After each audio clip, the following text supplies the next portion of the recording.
yummy and healthy dinner for tonight. Ayun guys, sobrang nakaka-happy na naman. Alam niyo naman, pag veggies, talaga naman. So yun guys, salamat!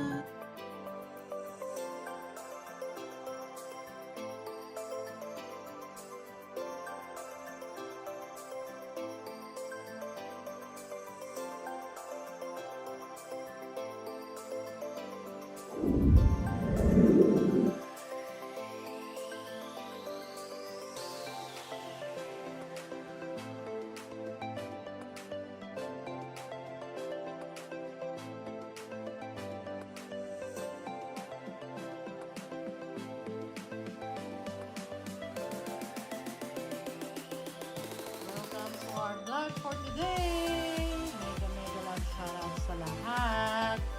It's me again, Jen Kitchen's Vlog. Hello, Baba. And for tonight's video, guys, I'll be cooking ginataang sitaw and kalabasa with shrimp, guys. So, ayan yung aming kalabasa or squash, yung aming sitaw or snake beans ang tawag, and then yung aming shrimp, yung aming coconut cream, onion, garlic, and yung chili natin, and of course ang aming pork belly, yung kapartner ng aming ginataan. So guys, tara, samahan niyo ako sa aking pagluto ng ginataang sitaw and kalabasa with shrimp. Start na tayo guys. I'll be putting olive oil.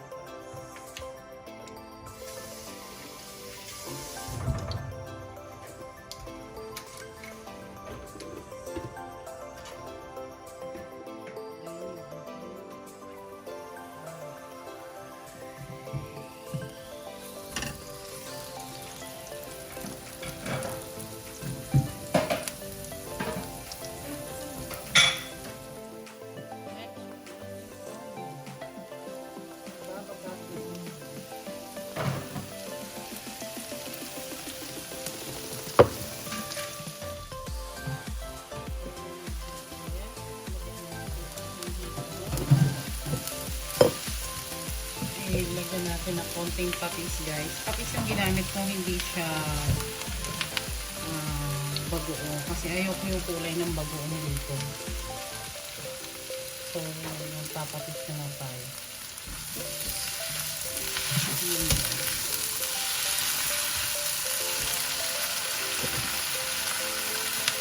Takpan lang natin. Yan.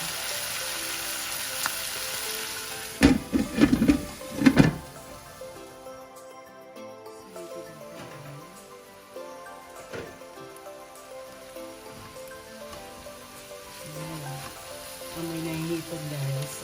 Pwede na natin isunod yung ating coconut cream. Unahin natin yung ating coconut cream para mag-thicken siya bago natin ilagay yung ating veggies.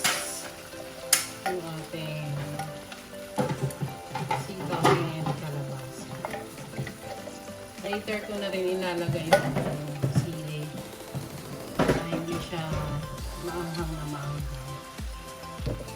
Anyway, sandali lang naman tong pagluluto ng ginataang sitaw kalabasa guys.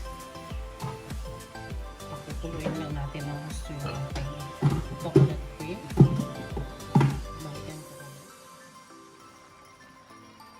Yan, kulong-kulong na yung ating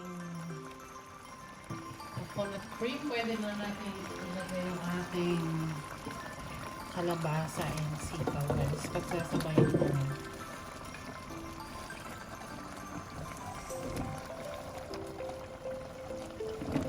Kasi yung kalabasa dito guys, madali siyang lumambot. So,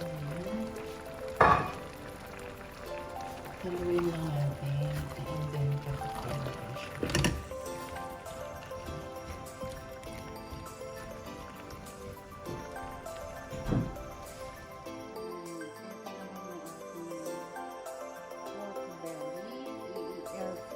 siya guys. Kapartner ng ating linisang sitaw kalabasa. So yan. Nirab ko lang siya ng konting olive oil and nilagyan ko ng konting chicken sauce sa balat niya. So yan. Isa-set na natin siya.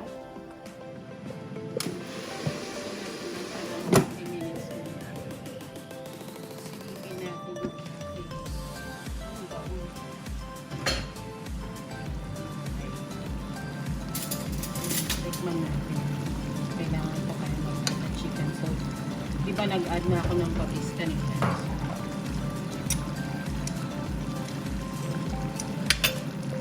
Konti chicken sauce na lang and pwede na natin ilagay yung ating chili. Kasi in just 2 to 3 minutes guys, luto na rin itong ating sitaw kalabasa guys. Hindi ko na siya tatakpan.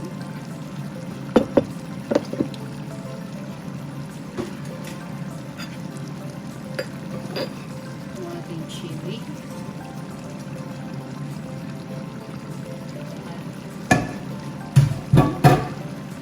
Napaka simple lang ng recipe na to guys, and it's very healthy.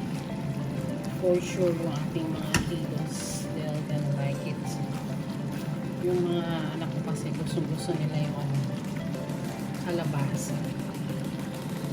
Konti lang yung yung sitaw kasi kalaban naman ng husband ko. So yeah guys, sana nag-enjoy kayo sa panonood sa aking simpleng vlog for today. Ang aking ginataang sitaw kalabasa with shrimp. Don't forget to subscribe Jane Kitchen's Vlog, and don't forget to like, share, and comment, and click the notification bell button for more updates for our next one guys.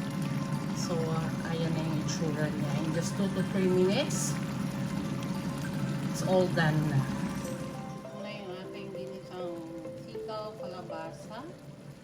Inad ko nga pala yung aking opa. Nakita ko sa plate. So nilagay ko kesa sa tumanda lang siya yung masira. So para mapakinabangan pa. Ayan guys. So luto na yung ating nilataan. Pork belly.